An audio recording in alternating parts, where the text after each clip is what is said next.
બનાસકાંઠાના દિયોદરમાં હાડ થીજવતી ઠંડી પડી રહી છે। બનાસકાંઠાથી આ સમાચાર। દિયોદર પંથકમાં હાડ થીજવતી ઠંડીમાં વધારો થતા લોકોએ તાપણાનો સહારો લીધો।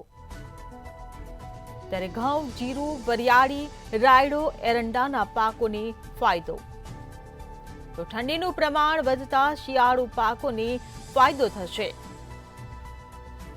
ઠંડીમાં વધારો થતા લોકોએ તાપણાનો સહારો લીધો હોવાનું સામે આવ્યું છે। બનાસકાંઠાથી આ સમાચાર મળી રહ્યા છે। દિયોદર પંથકમાં હાડ થીજાવતી ઠંડી પડી રહી છે।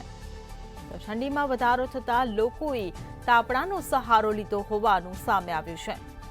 ત્યારે ઘઉં, જીરું, વરિયાળી, રાયડો, એરંડાના પાકોને ફાયદો થશે।